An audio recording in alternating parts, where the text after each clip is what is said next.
Bonjour, le but de cette vidéo est d'aller identifier les coefficients qui vont apparaître dans la décomposition en éléments simples d'une fraction. Alors, j'ai déjà fait une première vidéo qui parle de la façon de commencer une décomposition en éléments simples avec une méthode à la fin d'identification de ces coefficients. Le but de cette vidéo, je vais faire un bref rappel de chacune des étapes de cette décomposition, mais c'est surtout de voir d'autres méthodes pour aller identifier les coefficients dans l'étape finale.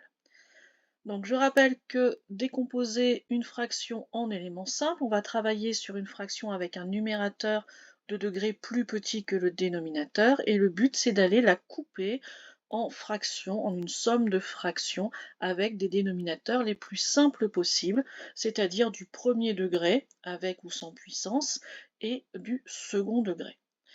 On a travaillé sur 3 exemples. La première étape consistait à aller trouver les pôles de notre fonction, c'est-à-dire les zéros du dénominateur, et pour chacun de ces pôles, on a pu donc factoriser notre dénominateur.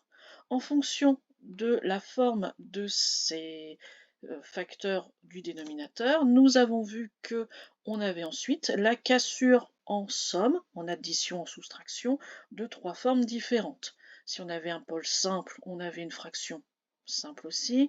Si on avait un pôle avec un degré supérieur, à ce moment-là, on devait faire une fraction pour chacune des puissances dans l'ordre croissant. Et enfin, si on avait un polynôme du second degré, à ce moment-là, on avait au numérateur un morceau d'affine. Donc on avait ici, dans nos 3 exemples, terminé avec donc la décomposition, mais où il nous restait à travailler sur les nombres A, B et C pour aller les identifier pour que notre égalité entre nos fractions soit vraie. On a donc différentes méthodes, et maintenant donc je vais zoomer pour que nous ayons un peu plus de visibilité sur notre travail. Donc la première méthode, c'est celle par identification. Celle-là, je l'ai déjà faite aussi en détail dans la première vidéo, mais je vais la rappeler avant de passer aux suivantes. En fait, notre méthode par identification, c'est qu'une fois que l'on a trouvé la forme, la structure de la décomposition, on va remettre au même numérateur, au même dénominateur, pardon, pour comme ça, au numérateur justement, aller identifier nos coefficients. Donc ici, on avait remis sur x-2 facteur de x plus 2, c'est-à-dire x carré moins 4, en multipliant notre première fraction par x plus 2 et notre deuxième par x moins 2. On a développé, on a réduit et on est allé identifier que notre a plus b, ce qui était devant le x, devait donner 5, et que notre 2a moins 2b, ce qui était 100x, devait donc donner moins 3.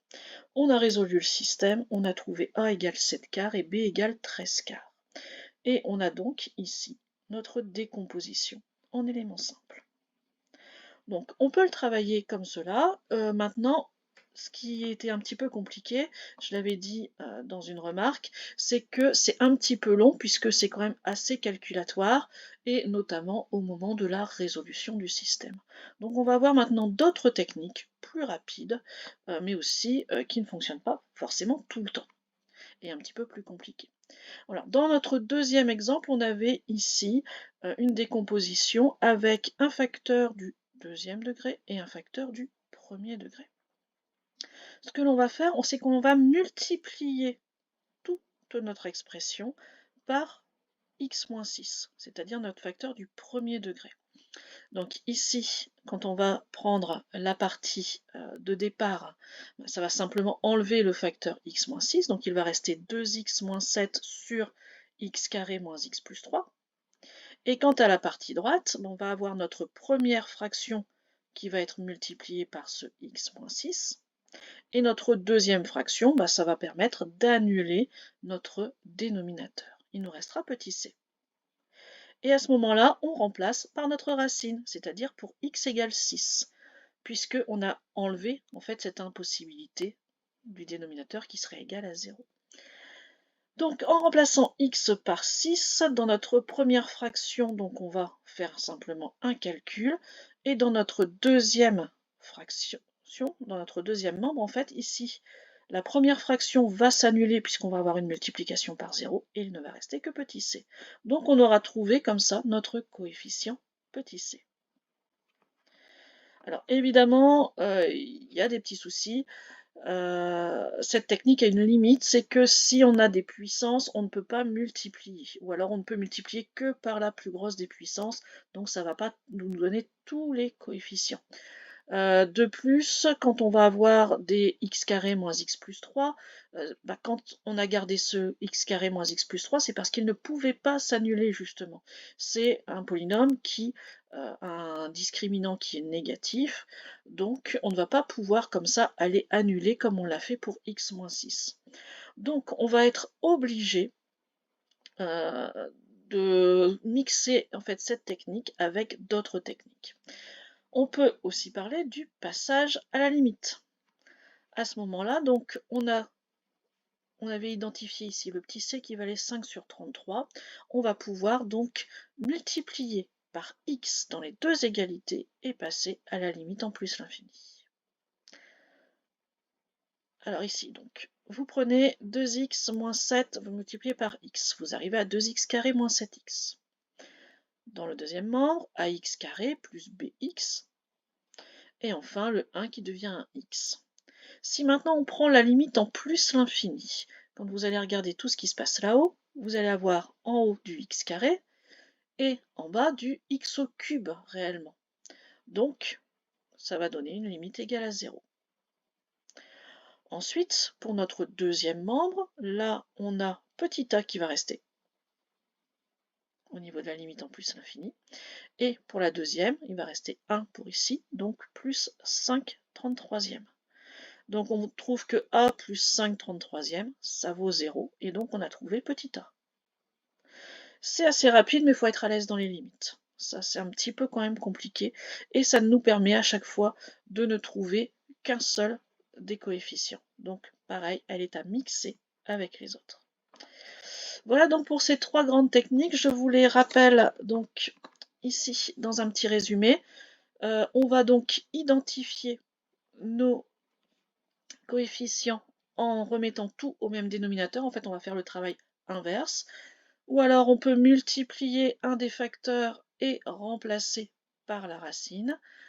On peut multiplier tout par x et faire une limite en plus l'infini. Et dernier point, on peut aller évaluer notre égalité en un point. Je vous le montre.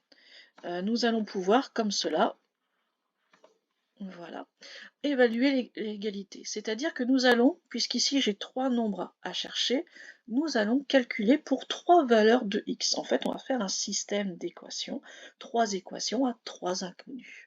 Donc prenez des x simples, x égale 0, x égale 1, x égale moins 1. Après, vous avez le choix, mais ce sera quand même beaucoup plus facile en prenant des valeurs vraiment très simples à calculer. Vous calculez à gauche et à droite, en remplaçant. Donc là, je vous passe le détail des calculs. On arrive souvent à des fractions, donc on va essayer de gommer la fraction. Ici, j'ai tout multiplié par 324, tout multiplié par 200 et tout multiplié par 490. Voilà comment j'obtiens mes trois équations. Ensuite, ces trois équations, trois inconnues, je vais donc résoudre mon système d'équations. Alors ça, c'est un petit peu plus compliqué évidemment, hein. Trois équations, trois inconnues. On a par exemple le pivot de Gauss qui nous permet de résoudre ce genre de choses, ou le travail avec les matrices, et on trouvera que A vaut moins 13 neuvième, B vaut moins 7 tiers, et C qui vaut 13 neuvième. Et à ce moment-là, on pourra donc couper comme ça notre fraction et identifier nos coefficients. Mais alors, pareil, c'est comme la première avec l'identification. En fait, elle fonctionne systématiquement. Donc on pourrait ne se contenter que de celle-là. Mais en fait, elle est quand même un petit peu lourde. Vous voyez qu'au niveau des calculs, c'est pas sympathique. Ensuite, il y a la résolution du système. Donc, faut quand même ne pas se tromper dans nos nombres. Si on fait une erreur bête d'inattention, ça va être très très compliqué. Voilà, donc moi de base, pour mes étudiants, je vous avoue que je parle essentiellement de la méthode par identification. Je trouve que c'est la plus neutre possible. Elle demande un peu de technique, mais pas trop. Elle est un peu calculatoire, mais pas trop quand même. Il n'y a pas de limite, il n'y a pas de tout ça. Elle est facile à comprendre. Voilà celle que moi je vous recommande, mais sachez qu'il en existe d'autres. Voilà, au revoir.